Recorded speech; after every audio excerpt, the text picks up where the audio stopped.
Hello students, today I want to tell you a story that leads us to the contemporary situation of black people in the USA.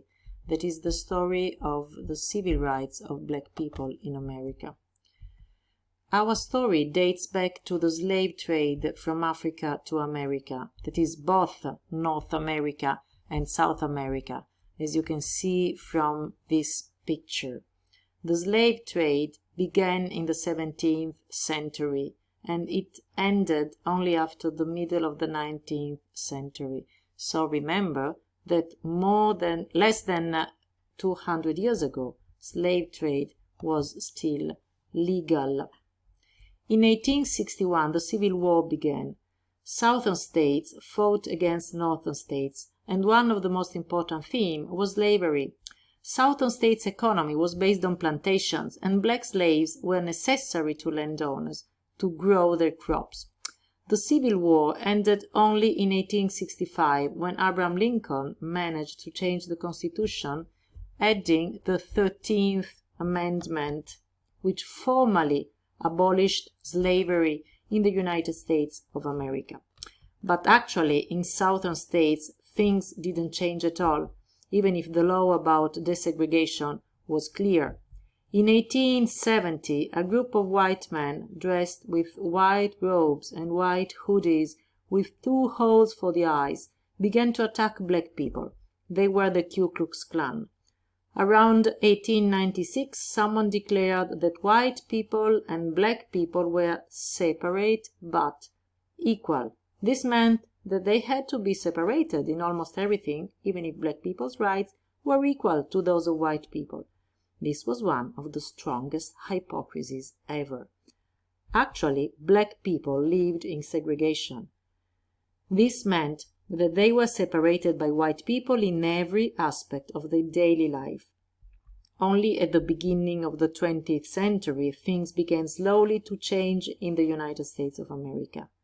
1909 saw the birth of the NAACP, that is, the National Association for the Advancement of Colored People. This association was born to defend the rights of black people that were also called colored, in contrast with the pejorative word nigger. The second important step was the Brown versus Board of Education Act. In 1954, the U.S. Supreme Court declared segregation in schools unconstitutional. But in a lot of southern states, white citizens were against integration. Black people didn't have an easy life. On May 22, 1954, the Little Rock School Board complied about the Supreme Court's decision. The Capital Citizen Council and the Mothers League of Central High School opposed to integration. In the meanwhile, in 1955, Emmett Till, a 14-year-old black boy, was killed by a white man. This act provoked the reaction of the black community. After these episodes, we have the episode of Rosa Parks, we have the episode of the Little Rock Nine, we have the episode of Ruby Bridge, and of course, we have the figure of Martin Luther King. Let's just go through some of these episodes. The Brown versus Board of Education was the act thanks to which schools were declared to be desegregated, and segregation in schools was unconstitutional. But white people didn't agree with this decision, and there were a lot of demonstrations of white people against desegregation. Emmett Till was a young boy who was only 14 years old. Someone says that he went into a cafe and he spoke sweet words or just maybe a whistle to the lady that was behind the counter. He was assassinated by a white man. This white man was the husband of the girl that he had spoken to, but Emmett Till was only 14 years old. The episode of Rosa Parks is something that probably you have already heard about. A black woman in 1955, refused to give her seat to a white man on a bus. She was arrested by the police, and this led to the bus boycott. For 381 days, black people refused to use the public buses.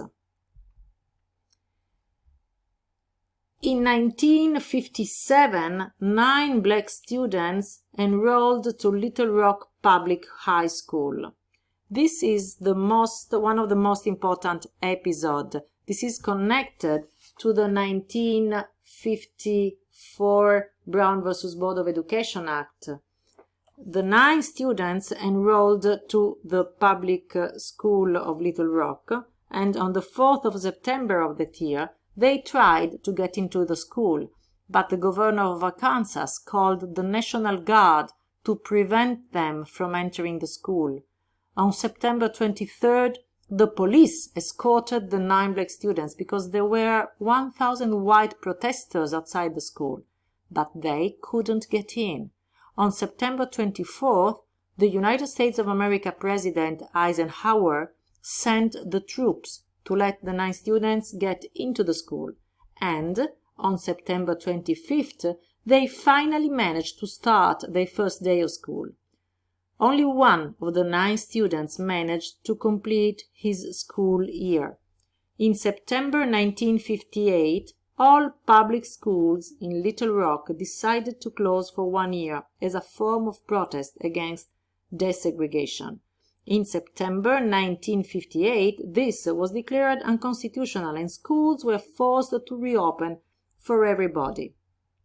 In September 60, this is another episode, a small girl called Ruby Bridge had to start her primary school. She lived in New Orleans, in Louisiana, one of the most conservative southern states of the USA. The NAACP struggled for integration of black people, and Ruby's mother decided to follow their struggle and to enroll her daughter in William Frantz Elementary School that had just been desegregated and that was a few blocks from their home. Ruby and her mother were escorted by 4 federal marshals to the school every day that year. She walked through a crowd that heavily insulted her. White segregationists withdrew their children permanently, and for the whole year, Ruby was the only student in that school. In 1964, the American artist Norman Rockwell celebrated her courage with a painting of that first day entitled "The Problem We All Live With." We can end this exam of the important episode related to black people's civil rights with the figure of Martin Luther King and with his famous speech, "I Have a Dream," that he held in 1963.